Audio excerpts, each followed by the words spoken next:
అందరికీ నమస్కారం. ఈరోజు మనం స్పంజ్ కేక్ విత్ ఎగ్ తయారీ విధానం చూద్దాం. అది కూడా ఓవెన్లో కాకుండా గ్యాస్ మీద ఎలా తయారు చేయాలో చూద్దాం.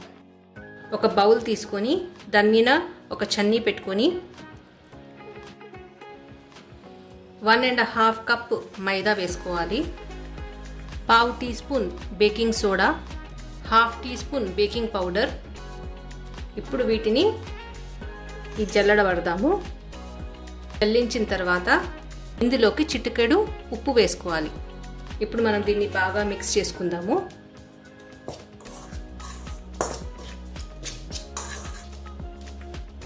ఇప్పుడు మనము మరొక బౌల్ తీసుకొని ఇందులోకి 1/2 కప్ వెజిటబుల్ ఆయిల్ తీసుకోవాలి. రెగ్యులర్గా వాడే ఆయిల్. ఇందులోకి 1 కప్ షుగర్ పౌడర్ వేసుకోవాలి. చక్కెరని మిక్సీలో గ్రైండ్ చేసి మెత్తని పౌడర్ చేసుకున్నాక 1 కప్ తీసుకోవాలి. ఇప్పుడు మనం దీన్ని బాగా మిక్స్ చేసుకుందాము.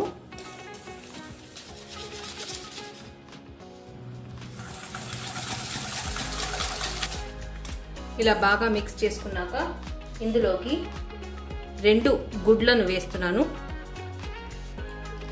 ఇప్పుడు మనం బాగా మిక్స్ చేసుకుందాము. ఇందులోకి 1 టీ స్పూన్ వనీలా ఎసెన్స్ వేసుకోవాలి.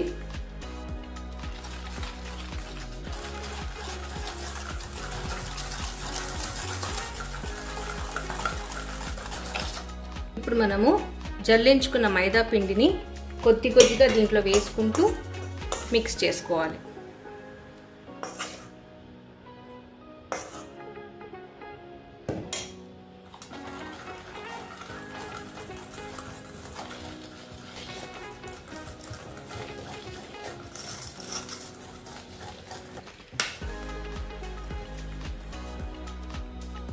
మనకు ఈ మిశ్రమం గట్టిగా అయింది కదా.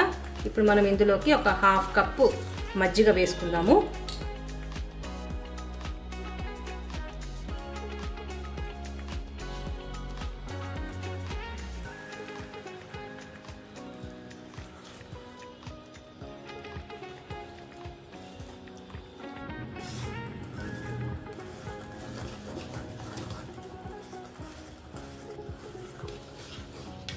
మనము గ్యాస్ మీద కేక్ చేసుకోనికి ఇలాంటి ఒక పాత్ర దొరుకుతుంది షాప్స్లలో. అలాగే దానికి ఇలాంటి ఒక చిన్న పాత్ర ఇస్తారు. దీంట్లో మనం ఇసుక నింపుకొని లో ఫ్లేమ్ మీద 10 నిమిషాలు గ్యాస్ మీద ఉంచి బాగా వేడి చేసుకోవాలి. నేను ఆల్రెడీ ఇసుక నింపిన పాత్రని గ్యాస్ మీద ఉంచాను. ఇప్పుడు ఈ లోపు మనము ఈ పాత్రకు మొత్తానికి బటర్ లేక నూనె అయినా రాయొచ్చు. నేను ఈ కేక్ కుక్కర్లో నూనె రాసి ఉంచుకున్నాను. ఇప్పుడు మనము తయారు చేసుకున్న ఈ కేక్ మిశ్రమాన్ని ఇందులోకి వేసుకుందాం. కేక్ మిశ్రమం వేసుకున్నాక దీని మీద జీడిపప్పు పలుకులు వేసుకుంటున్నాను. మనం టూటీ ఫ్రూటీ కూడా వేసుకోవచ్చు. ఇసుక వేడవ్వబట్టి 10 నిమిషాలు అయింది. ఇప్పుడు మనము ఈ కేక్ కుక్కర్కి ఒక మూత వస్తుంది. దీన్ని మనము ఇలా పెట్టుకోవాలి. ఇప్పుడు మనము ఇసుక పోసిన పాత్ర మీద పెట్టుకుందాం. ఈ కేక్ కుక్కర్ని దీని మీద ఈ ఇసుక పోసిన పాత్ర మీద ఇలా ఉంచి బేక్ చేయాలి. ఈ కేక్ తయారవ్వడానికి సుమారు అర్ధగంట పడుతుంది. అర్ధగంట తర్వాత మూత ఓపెన్ చేసి చూద్దాం. 1/2 అవర్ అయిపోయింది. ఇప్పుడు మనము స్టవ్ ఆఫ్ చేద్దాం. ఇప్పుడు మనం మూత తెరిచి చూద్దాము.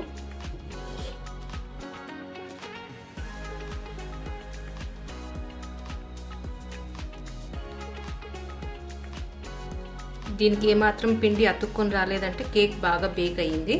కానీ ఇప్పుడే మనము దీన్ని కుక్కర్ నుంచి బయటికి తీయకూడదు. కాస్త చల్లారాక దీన్ని మనం డీమోల్డ్ చేయాలి. ఒక 10 నిమిషాలు చల్లారేంత వరకు పక్కన ఉంచుకుందాము. చల్లారిన తర్వాత చాకుతో మనం ఒకసారి ఇలా అంచుల చుట్టూ ఇలా అనాలి. కేక్ అనేది అతుక్కోకుండా బాగా బేక్ అయి వచ్చింది.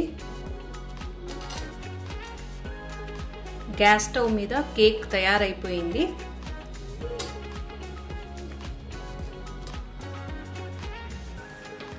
మన సూపర్ సాఫ్ట్ కేక్ రెడీ అయిపోయింది. మీరు ఇంట్లో తప్పక ట్రై చేసి చూడండి. వీడియో నచ్చినట్లయితే please like, share and subscribe. Thank you.